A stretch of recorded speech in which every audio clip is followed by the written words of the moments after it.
Bonjour à tous. Il y a des siècles, nos ennemis ont fait une brèche dans la muraille de Jérusalem. C'était le 17e jour du mois de Tammuz. 3 semaines plus tard, 21 jours plus tard, le 9 du mois de Av, le 9 Av, nos ennemis ont détruit notre temple.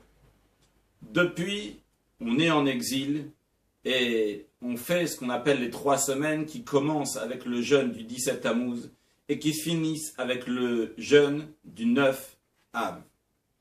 Qu'est-ce que Dieu veut de nous en exil? Aujourd'hui, voyons cela à travers la paracha de la semaine qui s'appelle Matot. Matot, dans la paracha, on parle des tribus. Comme vous le savez, il y avait 12 tribus dans le peuple juif, et donc on les appelle les Matot. Mais Matot peut aussi vouloir dire un bâton. Ou si vous voulez, le singulier de Matot, c'est Maté. Donc on nous dit, le peuple juif est appelé Maté, comme un bâton qui veut dire une tribu. Sûrement vous le savez aussi, les 12 tribus s'appellent les 12 Shevatim, ou au singulier un Shevet. Encore une fois, une tribu, mais le même mot veut aussi dire un bâton. Quelle est la signification que le peuple juif est appelé bâton, et des fois appelé bâton comme un maté, et des fois appelé un bâton comme un shevet? La différence entre un bâton qui est maté et un bâton qui est un shevet est la suivante. Un shevet est un bâton qui est encore sur l'arbre, qu'on vient de couper de l'arbre. Il a encore son humidité, sa fraîcheur. On voit qu'il était il n'y a pas longtemps sur l'arbre, il est encore tendre. Tandis qu'un maté est un bâton qui a été coupé de l'arbre depuis longtemps et il est devenu dur. Il en est de même pour le peuple juif. Il y a 2 époques. Il y a une époque dans laquelle on voit la fraîcheur du juif, dans le sens qu'on voit que le juif est rattaché à sa source. Il habite en terre d'Israël avec le temple, il fait tout ce qu'il faut dans le temple. On voit clairement le lien du juif avec Dieu. Il est tout frais, il est humide, tendre. Par contre, il y a une période d'exil, lorsque le juif ne voit pas son lien avec Dieu, on ne voit pas le lien du juif avec Dieu. Et là, c'est comme ce bâton qui commence à s'endurcir, qui devient un maté. Alors, qu'est-ce que Dieu veut de tout ça, qu'on devienne un maté, qu'on devienne un bâton, qu'on devienne dur? Eh bien, voyons cela à travers un exemple. Vous savez, lorsqu'il y a un courant d'eau, l'eau elle avance doucement, doucement, mais on veut que ça va plus vite. Qu'est-ce qu'on doit faire? On met un barrage. Le barrage empêche l'eau d'avancer. Ça a l'air négatif, ça a l'air difficile, dur, méchant. Mais grâce à ce barrage, l'eau va continuer après, une fois que ça va s'accumuler. Il y aura encore plus d'eau qui va avancer et aller en pleine force, beaucoup plus fort que ce que l'eau coulait avant. Il en est de même pour le peuple juif.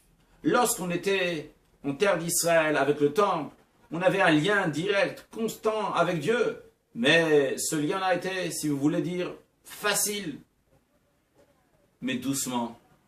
Ça avançait patiemment, calmement.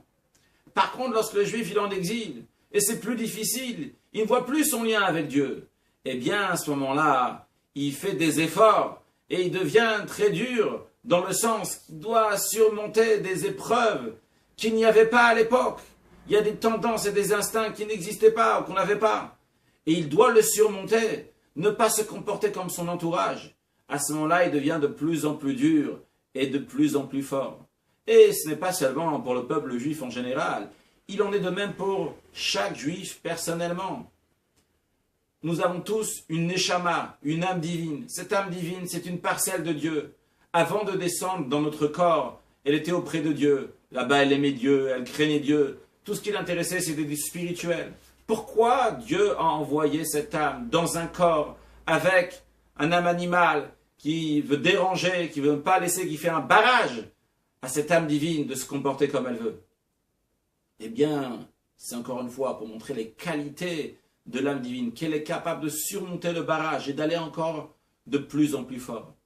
Et c'est la raison pour laquelle Dieu nous a mis en exil, pour qu'on va montrer nos capacités, d'être fier d'être juif, de se comporter comme un juif et de montrer l'exemple à notre entourage sans s'impressionner de l'image que l'entourage voudrait nous donner.